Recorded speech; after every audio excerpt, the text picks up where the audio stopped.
I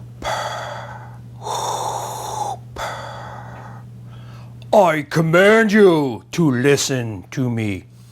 My wish is your command.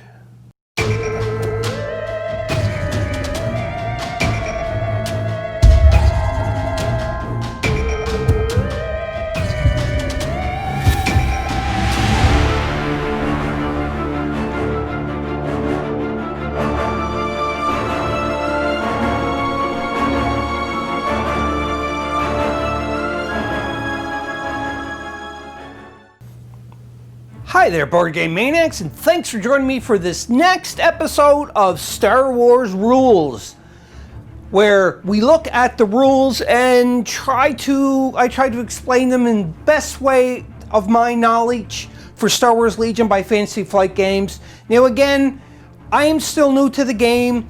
I'm only going by the book and what I see online, so hopefully this series of videos will help you as it is helping me from me shooting them and learning the rules as we go along. But before we start into this video for the rules command phase, I want to take note that the book we're using, the rules reference, is version 1.6.1.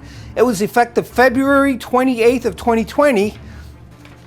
And there was a new release of rules that was out on the August 23rd of 2020, version rules number 1.7. We're kind of combining the both of them. It's not that much of a big difference, but if I forget any of the rules or if I get any of the rules mistakes wrong, please comment below. Let me, as well as all the viewers, know where I went wrong and what is the correction, and refer to a page number, timestamp the video too as well, so it's easier for all of us to find. So let's go on to the rules for the command phase. For the purpose of this video, I only have a mock setup of a couple of miniatures. It's no skirmish game setup or 800 point standard game. This is just a little mock thing that I set up so we can go over this part of the rule set, which is the command phase. We're on page 2, and on the right hand side it does say command phase onto it.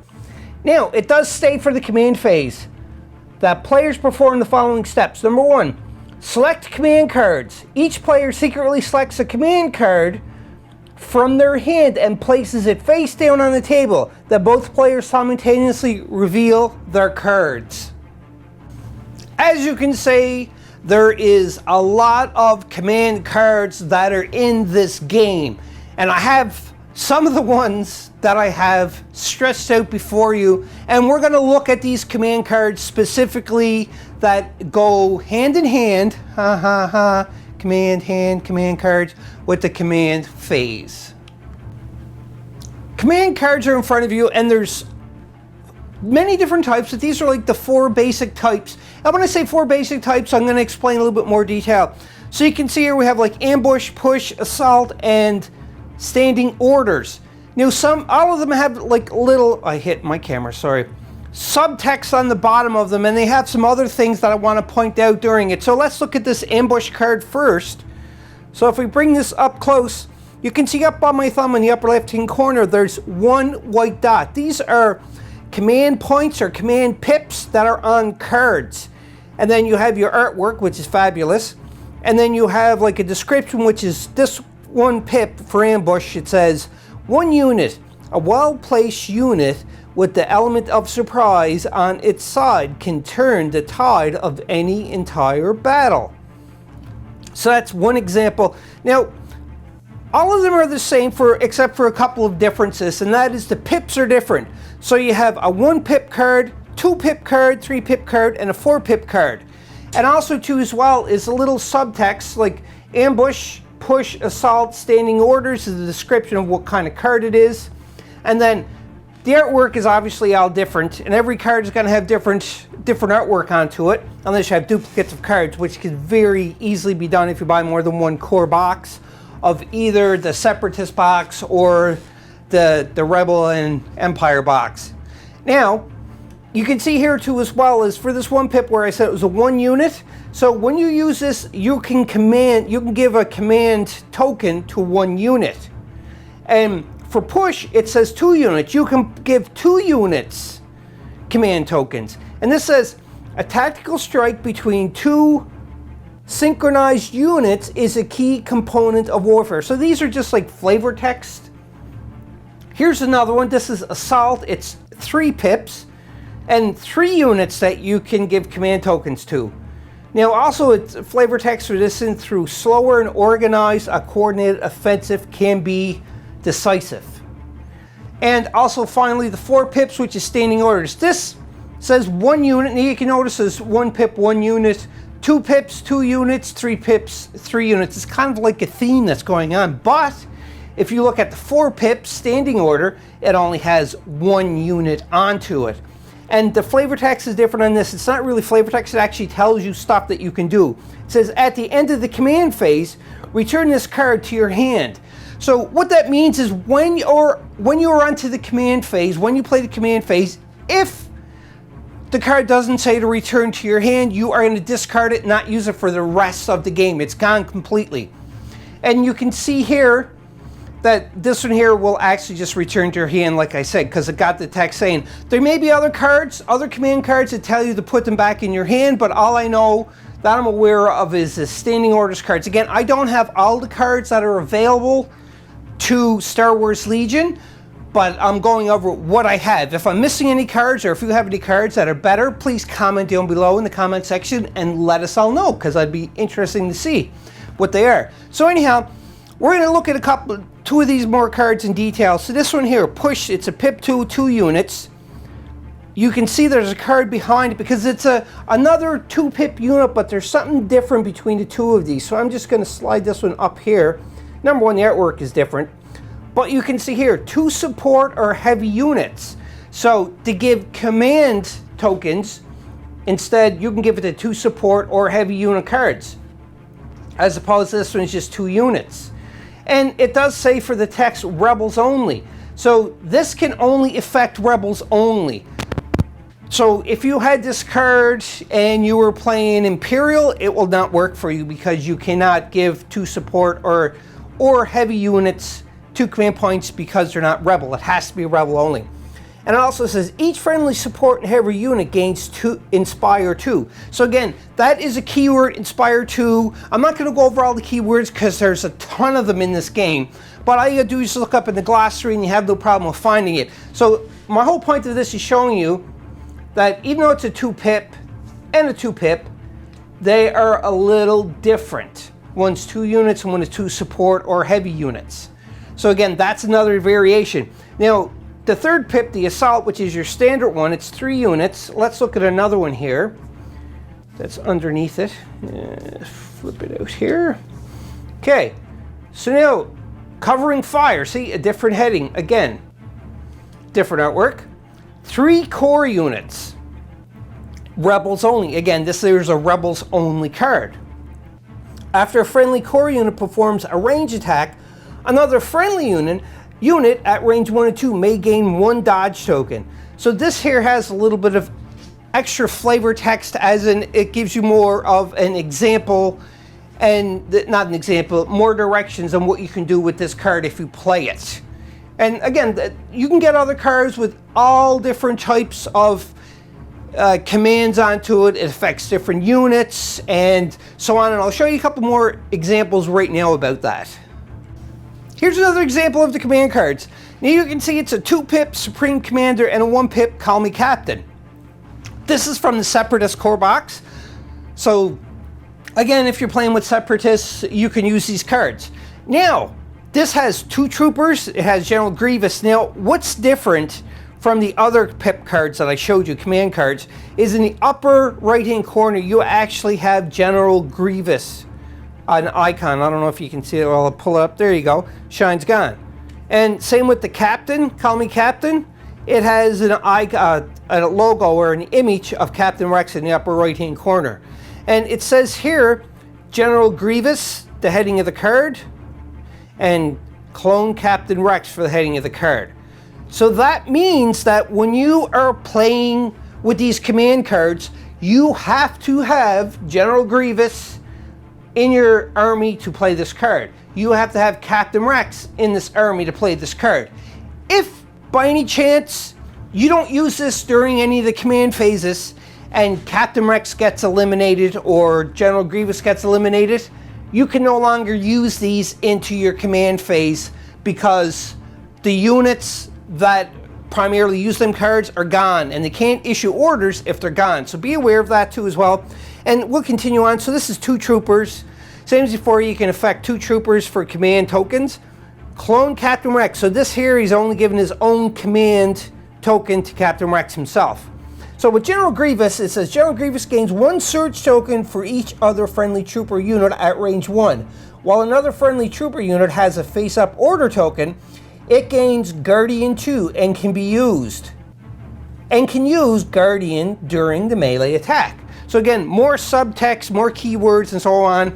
So that is another difference for the cards. And for Captain Rex, Clone Captain Rex gains fire support. When he uses fire support, he does not flip his order token face down.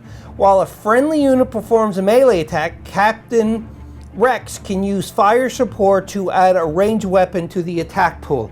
Again, different cards do different things. Pips are different, and also these can only be used by the specific characters if you have them in your roster army. But if they're eliminated, you can't use them. Let's look at a couple more cards here before we go on. 2 more command cards. Now, we already went over standing orders, but again, different artwork. Standing orders, 4 pips, exactly the same thing. 1 unit at the end of the command phase. Return this card to your hand. Different artwork, but the same card, except for the artwork. How is that? Well, the reason for that being is very simple. This is from one core box, and that is from the other core box of the clones. So the clones and then like the Rebels and Luke Skywalker. So they still have the same cards, but different artwork. Can you use this into the clone? If you can't find your standing orders for your clone artwork, can you use that? Yes, you can. Or vice versa, because they are exactly the same cards. They do the same thing. They just have different artwork. Here's another command card. Now this is Implaceable, and it's Darth Vader icon and Darth Vader, so you have to have Darth Vader into your unit and still functional to be able to use this. If he's eliminated, you have to remove this card from your command cards if you haven't used it already. This is an interesting one. That's why I wanted to bring this one up. It does say, hiccups again, excuse me. At the end of Darth Vader's first activation, he may suffer 1 wound to shuffle his order token into the order pool. During Darth Vader's second activation, he performs 1 fewer actions. So during the game, you have 2 actions that you can perform. They have to be different. The only thing that you can do that's the same is you can do a double movement. Everything else has to be different actions. Now, once you're done, you flip your command token over, and it just shows the other player and you that I activated. I can't do anything else for that turn. But with this here card, it does say that at the end of Vader's first activation, you can give Vader a wound and then shuffle his command token back into the order pool so he can get another activation. So 2 activations in 1 turn, which is a very powerful card. Really cool, I think so. Here's another example of another command card. Now this here is, again, specifically Boba Fett. Has Boba Fett's picture up in the upper right hand corner, and artwork of Boba Fett too as well. ZX Flame Projector. Now what's different about this card is that, again, it's only Boba Fett for the command, but during Boba Fett's activation, he gains the following weapon. So this here kind of gives him an extra weapon that he can use during play of this one specific card for that activation for the round. So it's a melee or a range 1 with 1 red die, and it has blast and spray keyword. So again, there's other cards that will have weapons that can give advantages to certain characters, but again, I stress this because I've seen this done many times before. If you don't have that unit into your army anymore, you can't use these cards. In the book, on page 5, it has a little section for command hand. Now, with this command hand, there's some certain regulations that you have to abide by when you are doing your command hand. So I'm just going to read it in the book. As part of the army building process, a player chooses a hand of 6 command cards. So the max you can have is 6. There's only 4 here, but you can have 6 command cards in your hand. They must include 2 1-pip cards, so you have to have 2 1-pip cards, 2 2-pip cards, and 2 3-pip cards, and may include only 1 copy of each command card. So be aware that that is the way that is. It's very specific. To include a unique character's command card, such as Darth Vader, the army must include the character. A card unique to a character has a character's name under the title bar. After a player has chosen 6 command cards, the standing orders command card is added to create the hand of 7 command cards. So again, it's a total of 7 command cards in total, but just to reiterate here, it's 2 1-pip cards, 2 2-pip cards, 2 3-pip cards, the 1 standing order card, and then the rest you can add if you have like a specific like Darth Vader cards or General Veer's card or Luke Skywalker card. To total 7 command cards is all you can have. And the only one that I know of, like I said, is the standing orders card that can go back in your hand after you use it. The rest are just discarded after you use them. During the command phase, each player secretly selects a command card. And when they do, they put it face on the table. And then at both times, simultaneously, the players reveal to see who is going to go first. So red and blue players, they flip them over simultaneously, and you look at the pips. So one player played 2 pips, the other player played 4 pips. So the one who has the lowest pip count will go. So therefore, this player here, because he played the push, which is a 2-pip card, would go first, and then the standing orders would. So let's look at this a little bit closer now for the push card. Here's something that people come across sometimes, and it changes a little bit. You know, what it is just say, for instance, the red and blue player both play a 2-pip card. So therefore, by playing 2 2-pip cards, or 1 pip, 1 each, you can see there that you don't know who's going to go first because it's a tie. And if it is at the beginning of the game, then to determine who goes first is you're going to see who has the least amount of points. So again, in a standard 800-point game, if someone has like 796 points and somebody has like 800 points in total, the person that has the 796 points will go first because they have the least points. So that is how you can determine if there's going to be a tie, where when you play 2 command cards, you have the same amount of pips. Now after that, after the first round, if by chance both players do play another command hand that has the same amount of pips onto it, but it is after the first round, how would you determine who goes first? Well, who goes first is going to be whoever has the round counter, because each round, it's determined with the round counter. And with the round counter, what happens is that standard games will last about 5 or 6 rounds, I should say. So, as an example, just say that the round counter goes to this player, so the blue player.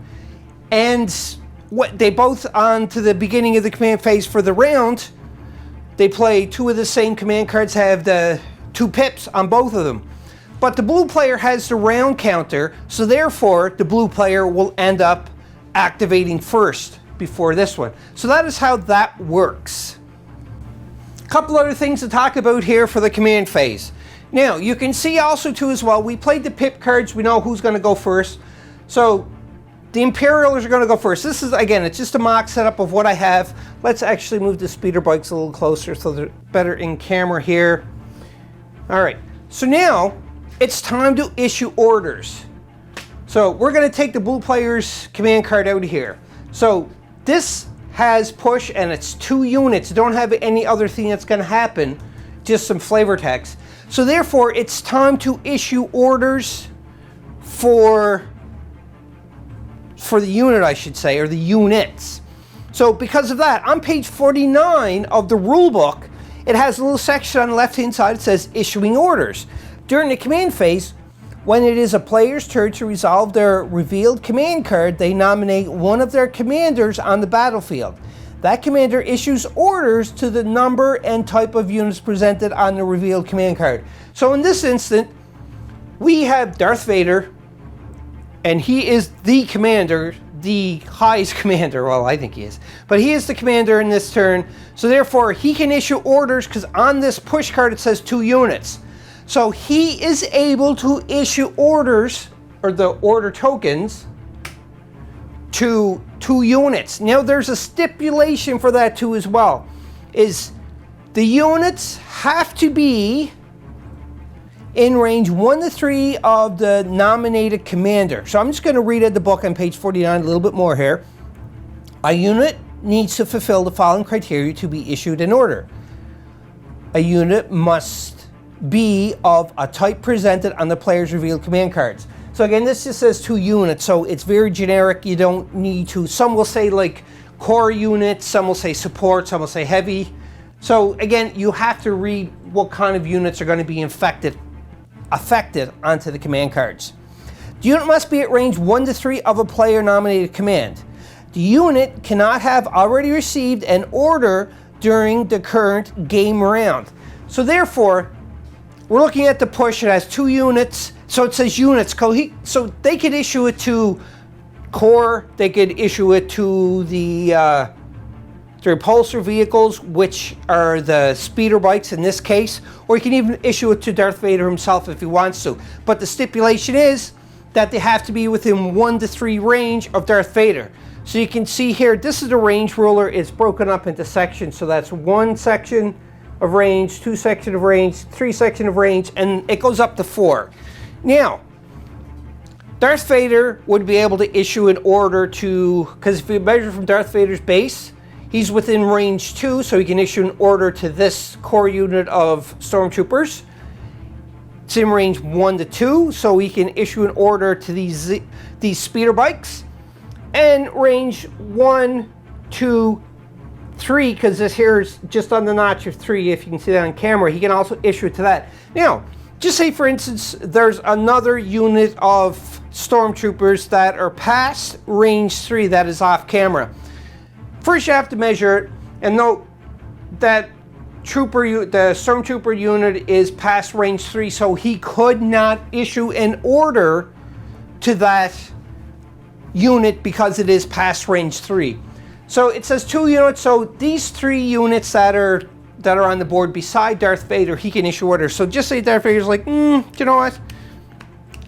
I'm going to issue an order to myself. This here token is for Darth Vader's, for the commander. So you put that face up. And then just say, for instance, he said, okay, well, that's 1 unit. I can issue for more. I want to put it at speeder bikes so I can activate them whenever I want. So he takes and puts a speeder bike token in there. Now, I could have the token icons wrong. This is just an example. I did go over what all tokens mean and everything else into a previous video, and I think it is card breakdown, and if I'm not mistaken. So double check on that video and you'll know what token is for what. It's also in the rulebook too as well. This is just kind of like a very simplistic explanation of the command phase. Now, because in total, just say, because this is a mock game, I have 4 units in total. So 2's been issued. We have 2 left, and these are the core units that are left.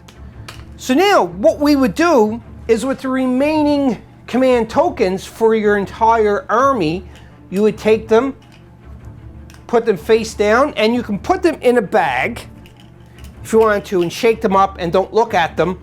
Or you can just place them face on the table and shuffle them up. And the reason for this being is on your turn to activate a unit, you have 2 choices to make. You can either activate a unit that has a command token already face up, or you can blindly activate a unit out of the bag or it's facing on the table that is mixed up.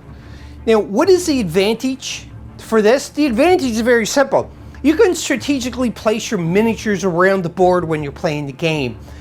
And the thing is just say a rebel trooper came over here and it's going to capture some kind of objective token that was there hypothetically. So then, because when it comes time for you to issue an order, these speeder bikes haven't activated yet, and they're very close to this rebel trooper. So do you know what? I could activate them. So you do all your 2 activations, you do your first initial move that you have to do with them of 3 and so on. And then after everything is all done, the activation, you have to put your order token face in to let the other player and yourself know that this unit has activated. So that is an advantage, because just say for instance where they have better chances of destroying the rebels, that would be right here, going to pick up the objective token, as opposed to the unit of stormtroopers that have not been activated. You can take your chances and hopefully they'll destroy them, but if you know that they would destroy the rebels and they have a face-up order token in front of them, on your activation you can say, well, I'm going to activate them. Or you can just reach into the order pool bag or on the table and blindly pick one, and hopefully it's going to. So that's where you can strategically pick and choose where you want to do, and you can activate who you want when you want. When I say who you want, so on my activation I could choose either the speeder bikes or Darth Vader himself, or I can just pick one blindly. So that's how the command part for the activation of the tokens can work, these 2 here, or any other ones. Just continuing with reading on into the book here, just so we're all clear, because that may be a little muddy for some people. When a unit is issued an order, a player places an order token that matches the faction and rank of the unit receiving the order near the unit on the battlefield. The player places the order token so its rank is face up, as we've seen here.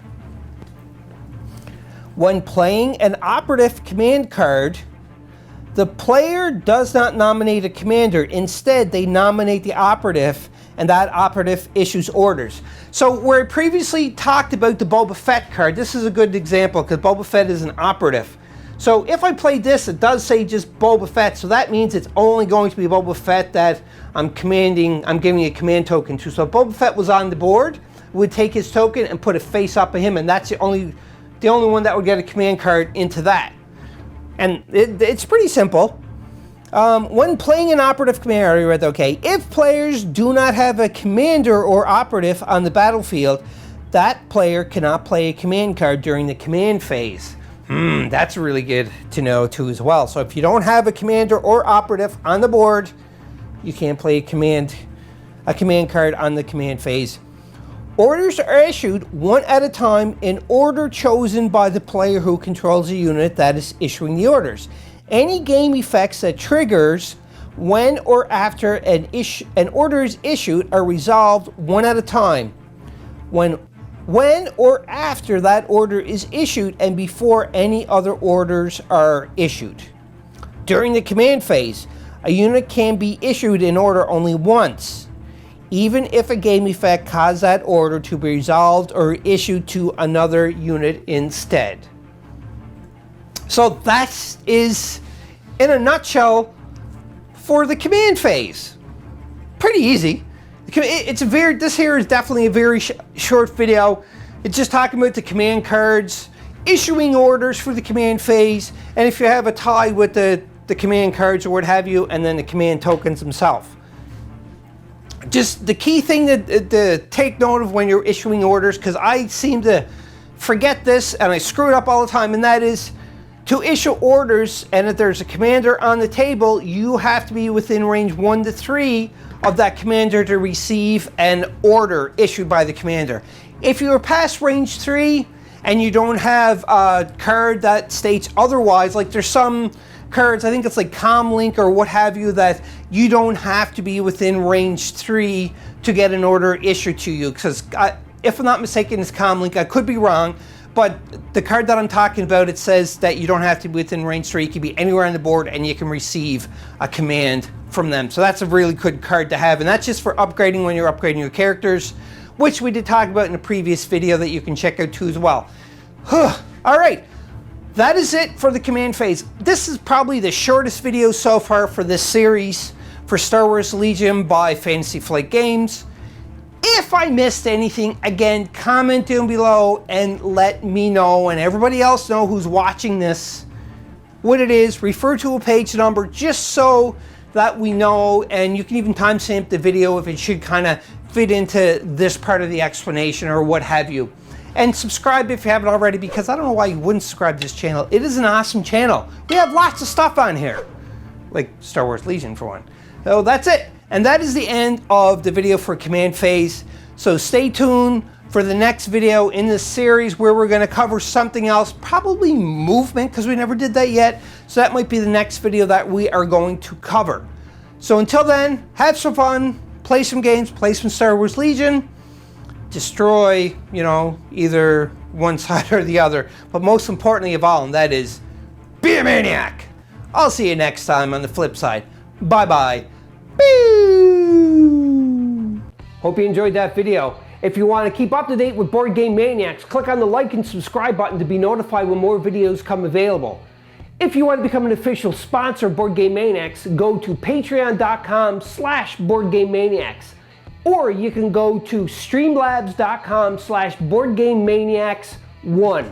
That's right, and you can donate to help keep the lights on, keep food in our bellies, and play more games. We'll purchase more games, more equipment to make Board Game Maniacs evolve and get bigger and larger because of you, the viewers. I thank you from the bottom of my toes to the top of my head for all of your support. And until next time, Board Game Maniacs, be a maniac.